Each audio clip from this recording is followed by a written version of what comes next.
Hello everyone, my name is Zilfalon, and I'm here to give you some beginner's advice on Guild Wars 2. Some of you might have seen my last video, the perfect game video about Guild Wars 2, and picked up Guild Wars 2 as a result, or you had been picking up it last weekend, or this weekend rather, because it was 75% off. And I want to give you some beginner's advice, but be aware that this list is not a top 10 list. In fact, there are only 8 points, and they're in no particular order. So there is no importance order whatsoever. Just the way I felt like it. Well, the first thing I want to advise you on is pick the character, the race and class that you want to play. I picked, for example, the Elementalist because I like bending elements to my will, and if you like wearing heavy armor, go for the warrior or the guardian, for example. Do that what you like. There is no kind of healing class whatsoever. Everybody has healing skills. Everybody needs to take care of themselves too. And I even took some time actually to customize my Azura. There is probably no other Azura that looks exactly like him, because I customized his eyes, I customized his nose, and even if it's just the node's width, I know that my Azura is unique, and it makes just fun to play him, and he's my main character. The next thing is, once you start leveling up, you get bonuses. You get some sort of reward for leveling up. And every time the game introduces you to a new system, a new item type, or unlocks different buttons up here, and will eventually, I think about level 7 or something, will give you gathering tools. So the gathering tools are right here. And for that, you must know that there is no discipline that you need to actually gather stuff, okay? You just need the gathering tool, and you can walk up there to the blueberry brush, for example, and just pick it, okay? Press F, pick it, that's it. I got 784 experience points. I can do that, and just an example, this mosquito gives me 369, so actually gathering gives you a lot more experience than that. And there is no such thing as starting too early gathering stuff, because you need so much stuff for crafting. This is the crafting menu, and you need so much. Okay, this is not the best thing, but you need so much stuff, and some things are really, really rare and are really hard to come by. So go ahead and gather those as early as you can. Next thing I want to talk about is those hearts. You see here one down on the map. That's actually a quest from here, researcher I whatever. And once you've completed his quest, he turns into a vendor. And you can go ahead and buy some stuff. Not much, but just a little bit. And it might help you, okay? It might help you in getting some things, like, for example, those accessories. They're really important, give you a lot of bonuses, and you might want to pick those up every once in a while, because it's really hard to find them otherwise. Yeah, check those out, always take a look. Okay, guy, what are you having? Okay, cool, don't need anything, let's go. That's basically it. The next thing, experiment. Experiment with the game modes. There are 3 game modes in this, and there is PvE, which is this game mode right here in this open world. There is PvP, which is right here in this menu. Well, not really in the menu. You can go to a lobby, which is a little island, and then you can queue up for ranked arenas, unranked arenas, and I'm just getting attacked by a freaking mosquito. Let's just kill that guy and go our way a little bit out of the way.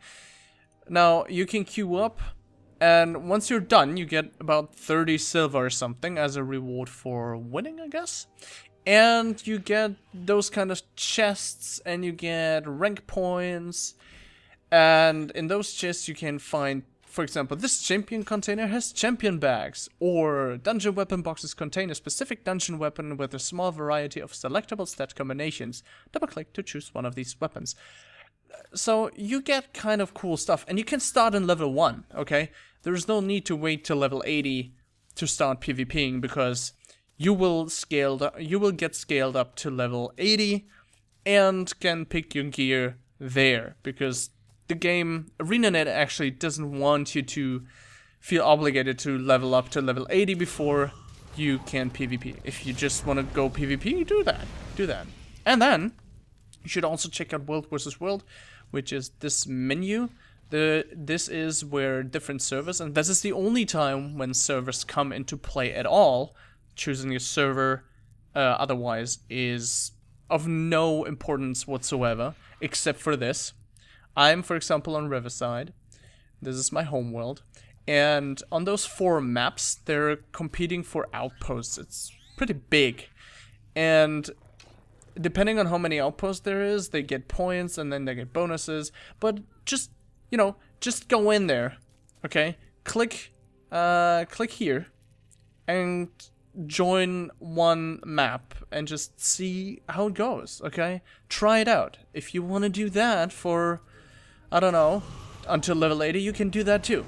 But be aware, this competition, the World vs. World, is not equalized, as opposed to PvP, where everybody has the same prerequisites, has everybody the same access to gear. The next thing is also, oh yeah, to experiment.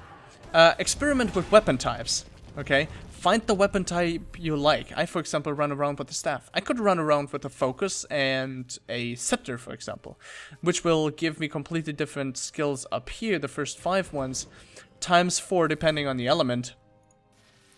And I just like the playstyle of the staffs. That's why I'm going with it. And don't let anybody tell you, well, the dagger is better in PvP for the mage. Don't let them influence you. Just do what you feel is right. And also for experimenting, experiment with different different things. Go here and there. Explore, okay? You got a whole world to explore. Experiment with weapon types. Experiment with builds, with skills, experiment with talents, okay? What else? Experiment in crafting. Once you start crafting, you know what I'm talking about. Crafting is very essential to the game. Experiment with all of that, okay? Try things out. Additionally, when you play and level up in PvE to level 80, you might level up faster than you actually want to, or you can actually find gear. But I want to tell you that there is no need to buy high level or your level's gear until you're level 80. Okay, the auction house, for example, if I go here and want to go, let's say 70. Let's go 70.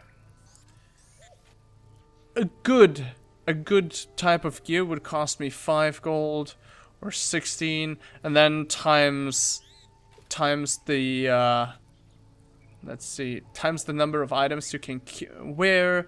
It's actually quite a lot. And I remember it was so hard to get to 1 gold. I believe it's not that hard anymore, but still, it's kind of a hassle. So unless you have something that's like 10 levels or so underneath your own level, I don't see the need in buying gear for your specific level, because every story quest and every level up will probably give you something too, and you will find stuff. There is no need for that, so save your money until you level 80 and then get a full set of gear. That's a really good thing. Additionally, participate in groups, okay? Just participate in... Oh yeah, there is one event, for example. So, I can go over here and just help these guys kill this air elemental. Because, well, there is no such thing as I take his mob away, or he needs to do that.